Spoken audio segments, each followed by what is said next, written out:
Es sveicināts klausītāji. Latvijas Valsts mežzinātnes institūta Silva podkāsts ir raidierakstu sērija par meža nozares aktualitātēm, institūtā veiktiem jaunākiem pētījumiem, tajos iegūtajiem rezultātiem, atklājumiem un atziņām. Tās ir sarunas par meža zinātni. Klausies, uzzini un analizē.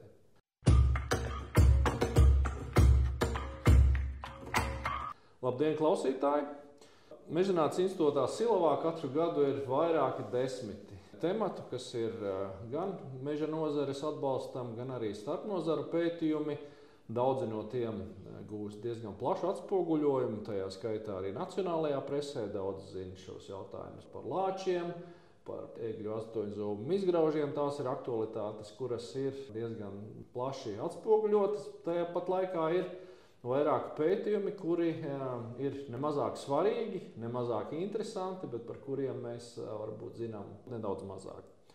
Šodien mēs parunāsim par vienu no tādiem pētījumiem - informācijas nodrošinājums par vēsturisko meža segumu, mežaudžu struktūru un saimniecisko darbību. Šo pētījumu finansē Meža attīstības fonds. Un šodien mani sarunas partneri būs Juris Zariņš un Mārtiņš Lūkins. Labdien, kolēģi! Labdien! Varbūt nedaudz iepazīstinot klausītājus ar jums, es lūkšu jums abiem diviem nedaudz ieskicēt, kā uzsākās jūsu darbs Silvā un kas ir tās tēmas, jeb temati, ar ko jūs šobrīd aktīvāk strādājat. Juri, tad ar tevi varbūt sākšu. Sāku Silvā 2000. gadu sākumā. Būtībā iesākums bija tajā brīdī, kad veidoja meža statiskās inventarizācijas projektu.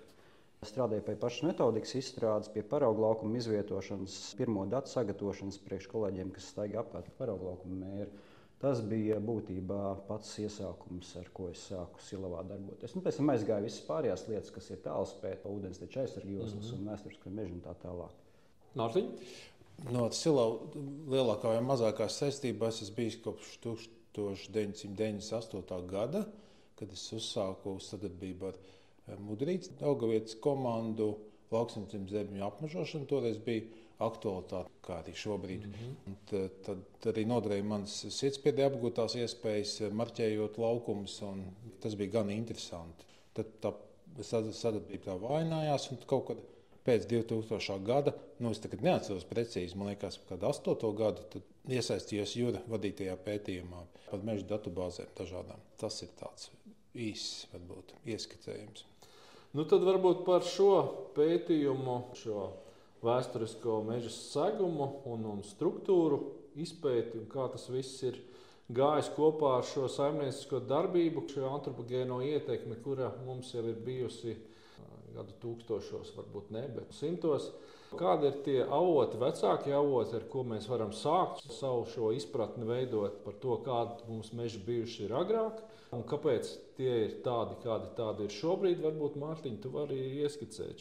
Jā, mums bija tā doma līdzīga, aptvert to avotu klāstu, no tā milzīgā avotu klāsta, patiesībā sakot, kas ir, aptvert tos, kuriem ir varbūt visaugstākā nosacīta detalizācijas pakāpe, kas nav tikai apraksts, bet ir arī karte, un kas ir pēc iespējas senāki. Un tad mēģināt viņus izkārtot arī chronoloģiskā secībā. Un to mēs paveicām 21. gadā, apzinot šos avotus, viņu pieejamību, viņu, to tematisko aprakstu, proti, kāda ir zemes lietojuma, kāda ir meža zemes lietojuma, kāda ir apdzīvotība. Tas bija tas pirmais solis. Ja būtu tādi raksturīgākie piemēri, kas ir arī Latvijas teritorijā, tad tās būtu 17. gadsimta beigu Zviedru kartes un 19. gadsimta vidus muižu plāni. Tā izskaitā arī Kroņu meža muižu plāni, tad meža teritoriju plāni. Un vienlaicīgi ar to, ka mēs apzinājām avotus, mēs pievērsāmies jautājumam, labi, ir attēls, bet ko tas attēls parāda, vai arī ko šis attēls neparāda, kas ir diezgan svarīga analīze, vērtējot kartogrāfiskos avotus.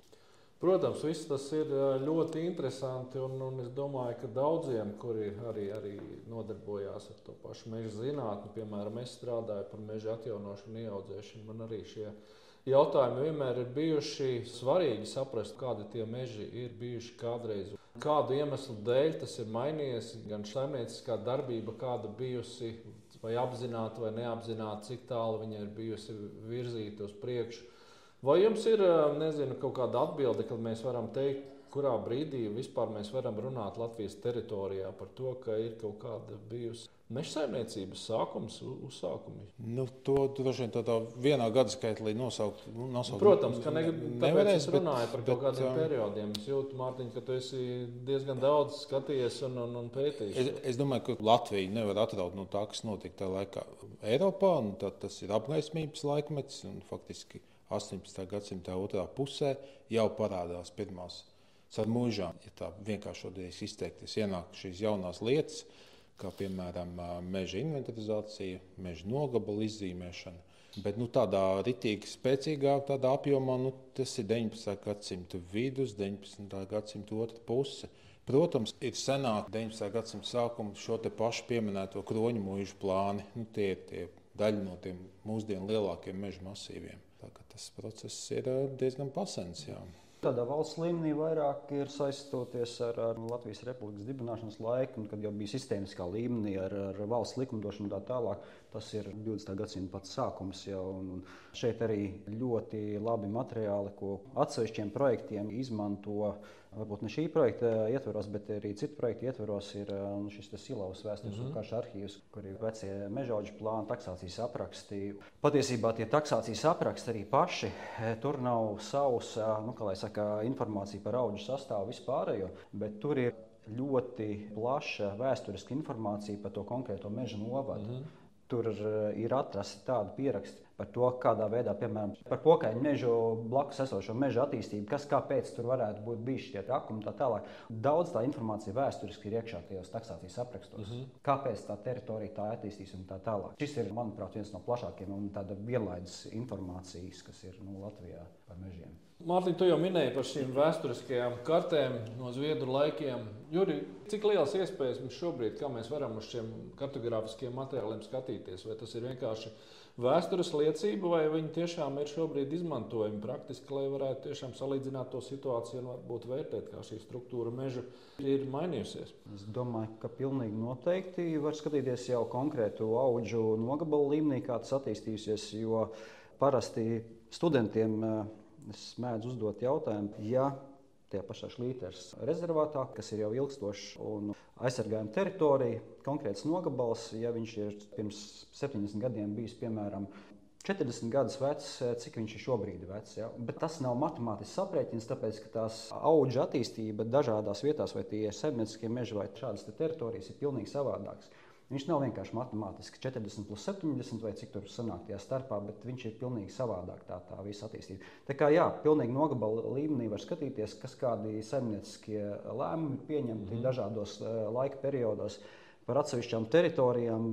Balstoties šo te vecajiem mežaudžu plāniem, taksācijas aprakstiem, mēs varam dabūt 6 līdz 7 periodu tādu tā kā ekrāna kopiju vai saimnieciskas darbības kopiju, kas ir konkrēti par tiem periodiem darīts. Jo ierīcības periodi iepriekš bija ik pa 10 gadiem, gāja pāri visai teritorijai. Tas nozīmē to, ka var attiecīgi šādā veidā izskatīt. Protams, caurums nedaudz vairāk kara laikā, bet 6 līdz 7 periodu informāciju var. Tas gan, protams, pārsvarā ir pa valsts mežiem, kas ir attiecīgi kroņmeži, ka mantojums. Par privātiem nav tik plaša tā informācija, tur ir mazāk, bet jebkurā gadījumā tur mēs arī varam identificēt, kas tie nosacīti ilgstošie meži un tie, kas ir, piemēram, nākuši klāt pēc otrā pasaules kara. Varbūt skaidrojam nedaudz par šo īpašuma formām dažādajām. Tātad jau minējāt kroņa mežu, minējāt šos muižu mežus. Kāda viņa bijusi ir savulaik? Kāda šī attiecība bijusi un kā tas ir līdz mūsdienām tā situācija veidojusies? Kāpēc mēs šobrīd runājam, ka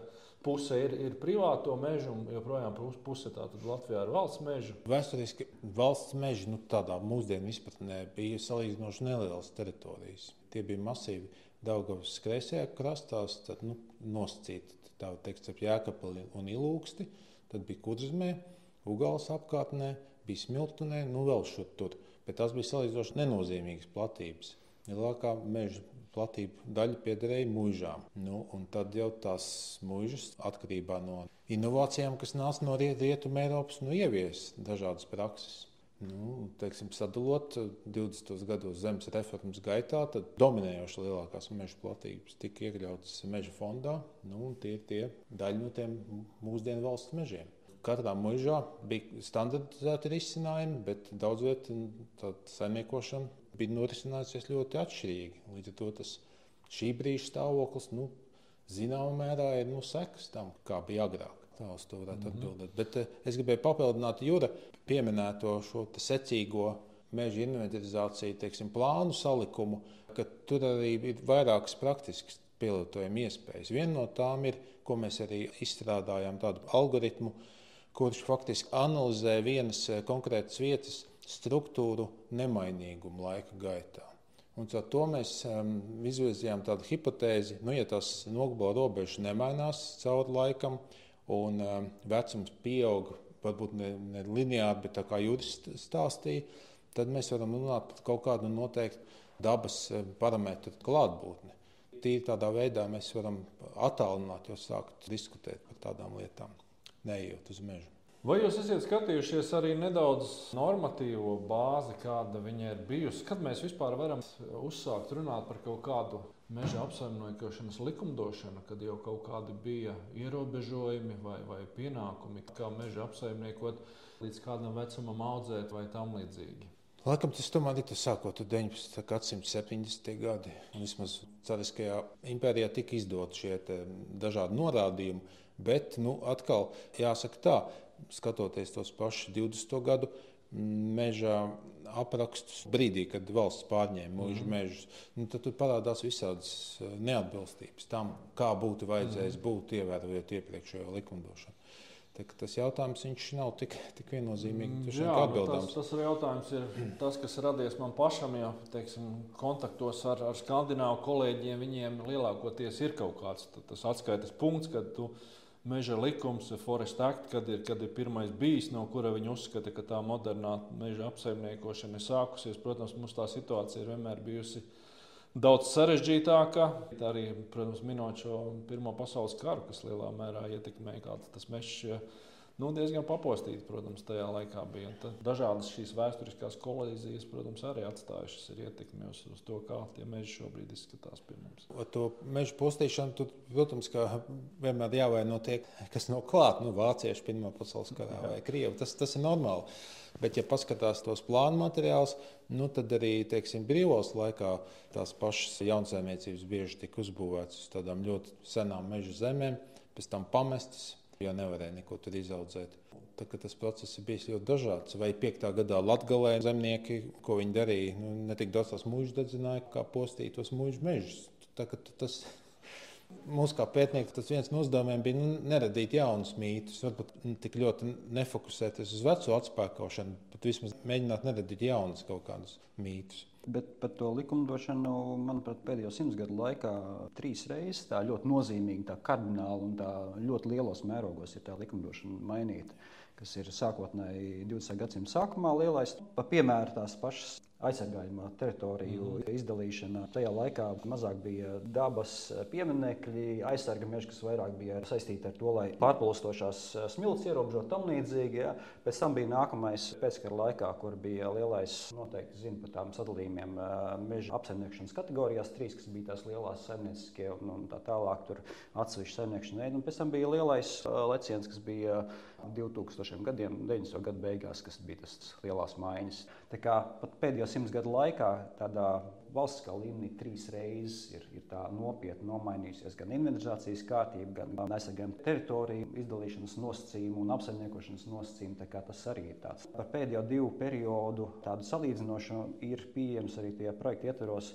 Ir 1999. gada meža fonda pilnā datubāze par visiem valsts mežiem. Līdz to tad jau ar datubāzes rīkiem var salīdzināt kaut vai novada pagastu līmenī to daudzveidību vai dažādību vai sugu sastāvu vispār, jo tas arī atspoguļās tur attiecīgi tajos pētījumos. Bet par pirmajām kartēm digitālajām tur var runāt par 90. gadu sākumu, kad jau sākās pirmie tāls pēc mēģinājuma Latvijā un arī pirmās digitālās kartes bija 1993. un 1994. gads. Lielā mērā tavā vadībā tas notika. Nē, es biju klāt, bet tik traki. Juri, mēs zinām, ka tev ir sava vēsturisko karšu kolekcija. Vai tu varētu kaut kā iezīmēt šos posmus, kā tu viņus esi veidojis un kas ir tavā šajā krājumā par kartēm un šobrīd apkopotas? Kā parasti kolekcionāram bieži vien tas ir pilnīgi nekādā veidā netiek sistematizēts. Vienkārši sākotnēji, kad vēl nebija tāds vairāk atvērto datu princips vispārējais, tad vāc no visiem avotiem, ko tik varēja savākt, pat pirkt kaut kur internetā, tās pašas ģenerālštāba topogrāfiskās kartes, ko nes kāpēc pie mums ilgu laiku nevarēja publiski dabūt. Un tad, protams, sākās ar visu tā sadarbību, kur vairāk Mārtiņam ir pieredze ar arhīviem, kur attiecīgi mēģināt pasūtīt, skanēt un tā tālāk. Jo tāda atvērto datu princips, man liekas, ir tikai pēdējos gados, kad ir tā normāli var dabūt to informāciju. Cits starpā mums ir ļoti veiksmīga sadarbība ar šo vēsturi dodies.lv, tāds pārlūks, kur jau kaut kādus vairākus gadus arī izmantojam šo sadarbību, lai dažādus datus ar viņiem publicētu ne tikai mūsu karšu serveros, bet arī viņiem. Kas varbūt neparādās Meža attīstības fonda atskaitēs, mums ir diezgan daudz tiešām tādas horizontālas sadarbības. Diezgan neformālā līmenī. Arī cilvēks, kas dzīvo ASV, mēs ar viņu sarunājam, ka viņš ieskanē priekš mums attēlus, kurus uzņēmusi, teiksim, vācu šī Luftwaffe Latvijas teritorijā 42. un 44. gadā. Tā kā tie kontakti ļoti tādi ārpus institūcijām, ja tā var teikt. Pieņemsim šīs pasas zviedru kartes, cik viņas var veiksmīgi ģeoreferencēt, cik viņas ir precīzas? Tur ir dažādi. Tur ir faktiski viņas ir 3 rupi runājot. Vispār ir 4 veidi, bet tās, kuras varētu tā lokalizēt, tās ir 2 veidi kartes. Lielākā apjoma tā daļa, neskatoties to, ka viņas ir mērogā 1/10,000. Un mērķis bijis nevis kartēt mežus, bet tieši kartēt lauksaimniecībā izmantojamās zemes, izmantojot tā saucamo arklu mērvienību. Tad ir diezgan precīzi savietojams ar lauksaimniecības zemēm, kas ir arī šobrīd. Bet pārējie dabas objekti vai vispār objekti attēlotie, viņi nav precīzi. Un ņemot vērā tās ainavu pārmaiņas, ļoti maz ir tādu objektu, kas ir saglabājušies kopš tā laika, pretēji tam, kā Zviedrijā. Līdz ar to it kā tas pats materiāls, bet Zviedrijā viņš labāk ir uzliekams uz mūsdienu situācijas, ir pie kā piesieties. Bet mēs arī šo aspektu skatījāmies no vienas tās grupas, kurās ir attēlotas tā laika saimniecību robežas. Un tur šie dati bija ārkārtīgi precīzi. Faktiski 15-30 metru robežās varēja viņu ģeoreferencēt uz mūsdienu pamatu. Jūs jau minējāt, ka liela sadaļa jūsu ikdienas darba ir šīs neformālās attiecības ar dažādiem interesantiem.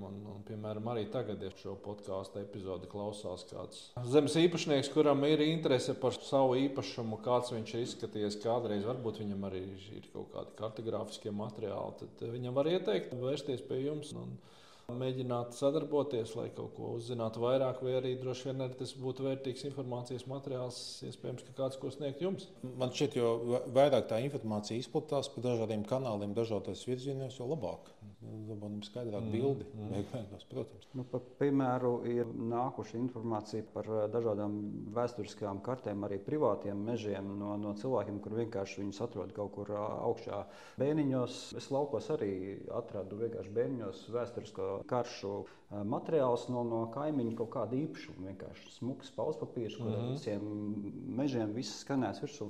Noteikti kaut kur apkārt tas viss ir. Un mēs arī, kad sadarbojamies šādā veidā ar kādiem pētniekiem, kas, piemēram, nāk uz to pašu Silavas arhīvu, vienkārši nosacījums tāds, ka, ja viņi skanē šos materiālus, tad viņi arī pēc tam tos skanētos digitālos datus atdod atpakaļ. Viņi var darboties, bet tos datus var arī plašāks. Tā ir tā saucamā atvērto datu atkal izmantošanas princips kā tāds. Ļoti interesants tēmas. Mēs zinām, protams, arī, ka jūs esat zinātnieki, jūs strādājat pie saviem promocijas darbiem, pētījumiem. Vai tas ir tas, ar ko jūs arī strādājat šajā jomā, vai tas ir citas tēmas, par ko jūs strādājat promocijas darbus? Tēmas manā gadījumā ir radnieciskas, ja man interesē ainavas attīstības vēsture, tieši kā tas ir noticis dažādu šo virzošo spēku ietekmē, kurus bieži vien mēs nevaram tā skaidri definēt, bet mēs varam nolasīt tās izpausmes, kā tas ir ietekmējis ainavas elementus, ainavas struktūru. Un tad es izmantoju arī šos vēsturiskos avotus, lai par šiem jautājumiem runātu. Viens jautājums, kas man arī ieinteresēja, kad promocijas darbā mēs ar to saskārāmies arī šeit, ir mežs, kas tas ir bijis dažādos laikos, jo, piemēram, arī vēsturiskās kartēs plašas teritorijas ir kartētas kā mežs, bet veicot arī mūsu pētījumu laikā vecāko koku vecumu noteikšanu, izmantojot mūsu kolēģis Silovā prasmes, izrādījās, ka tajā laikā tās bijušas kokiem klātas ganības. Faktiski tāds fenomens, kas tāda parādība, kas Latvijas teritorijā laikam šobrīd ļoti mazās platībās saglabājas. Par manu tēmu ir promocijas darba tēma par ūdensteču aizsargjoslu, vispārējo izvērtējumu mežsaimniecisko un ekoloģisko. Jā, šeit sanāk izmantot šos datus, jo kaut vai uz sava īpašuma piemēra, kas ir pie Lielās Jūglas, skatos, kā tas viss ir attīstījies. Jā, un tad tur no tā, ko tu redzi šobrīd, un to, ko tu redzi, spēj identificēt vēsturiskajās aerofotobildēs, kas varbūt ne tik ļoti sen, 41. gads, 44. gads, tas ir izmantojams. Maģistra darbu rakstot, es jau izmantoju mežaudžu plānu, skatoties, kas ir ūdensteču aizsargjoslas notiekās. Šobrīd ir iespēja to paskatīties plašāk, salikt kopā ar moderniem tālspējas datiem. Jā. Šis pētījums, kura pārskats ir pieejams Silovas mājaslapā, domāju, ka šobrīd daudziem arī lasītājiem izraisīs interesi. Bet šie pārskati mums nav noslēpums, ja viņiem nav tādas papildus publicitātes, šī informācija nav plaši atpazīstama un pieejama. Vai jums ir arī publikācija kaut vai populāra zinātniska, kur ir šie tiešām ļoti interesanti jautājumi apskatīt, jo man pašam ļoti būtu interesanti redzēt, lasīt šādus rakstus? Jāatzīstās, ka šobrīd vēl nav, bet tas ir mums plānots nākamā gada laikā izdarīt. Tu vari turēt mūs pie vārda. Es labprāt redzētu ne tikai publikācijas, bet es ļoti sagaidu arī monogrāfiju par šo tēmu, jo tās ir tiešām ļoti, manuprāt, ļoti interesantas lietas, ko mēs šajā īsajā brīdī pat paspējām tikai aprunāties. Un es redzu, ka arī ir tam visam turpinājums šim pētījumam. Mēs tā pakāpeniski caur šo pētījumu, caur sarunām, caur dažu citu cilvēku iesaisti un arī sarunās un kaut kādos mazos darbos mēs nonācām faktiski līdz šim senā meža koncepcijai, kas nav gluži tas pats, kā varbūt ir šobrīd radusies izpratne. Tas nenozīmē obligāti vecs kokiem, tāds vecs koku mežs, bet tas drīzāk attiecās uz to ilgstošo lietojumu. Un tajā kontekstā tā cilvēka darbība viņa nav degradējoša vai kaut kā, vai tieši otrādi kaut kā mākoņos ceļam, bet tā ir vienkārši bijusi kaut kāda tā darbība. Un tad, kad tas ir tas nākamais mūsu pētījuma virziens, mēs izdarījām šogad arī, bet nākošais gads mēs vairāk fokusēsimies tieši uz kartēšanu, izmantojot tās atziņas, kuras mēs ieguvuši līdz šim. Tas, man liekas, ir ļoti svarīgs aspekts, maksimāli paplašināt jebkāda termina vai jēdziena nozīmi, bet, protams, ievērojot šīs robežas.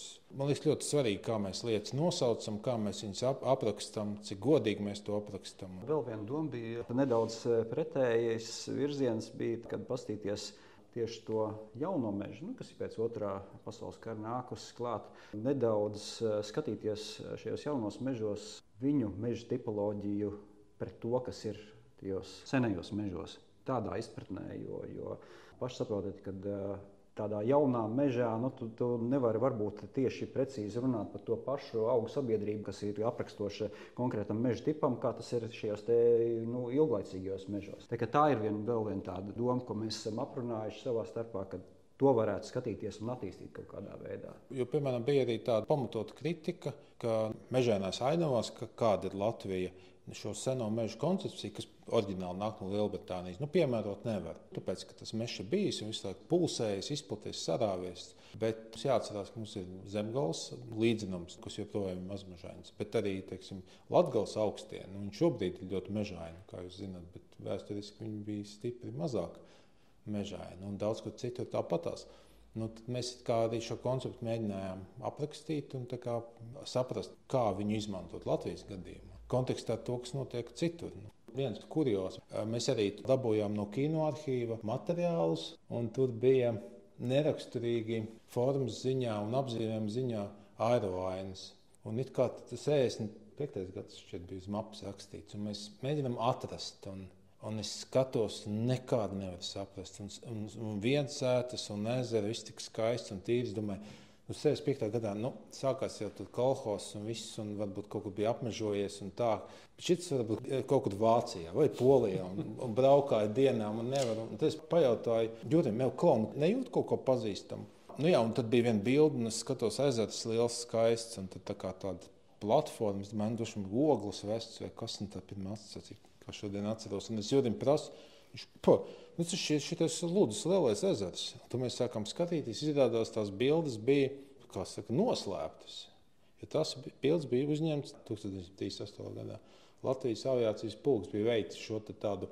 Tur bija arī sancensības moments, jo viņi vienlaikus notika tā zemes mērīšana.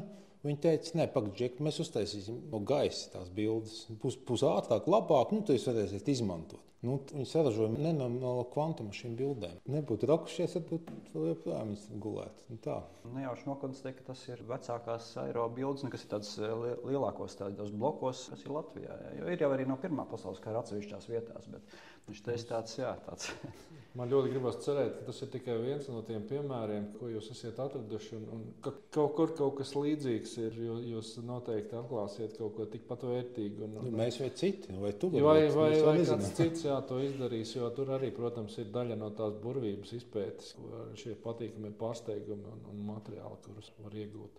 Paldies, kolēģi, par šo stāstu. Bija man ļoti interesanti. Es domāju, protams, arī daudziem klausītājiem tas bija pilnīgi kaut kas jauns, redzot šādas pētījuma tēmas, un kurš savijās kopā tik daudz dažādi aspekti, ne tikai mežsaimnieciskais, arī vēsturiskais un zemes izmantošanas aspekts. Paldies, un es ceru ar jums tikties vēl pēc kāda laika, lai runātu par turpinājumu šī projekta. Paldies, noteikti nāksim. Paldies!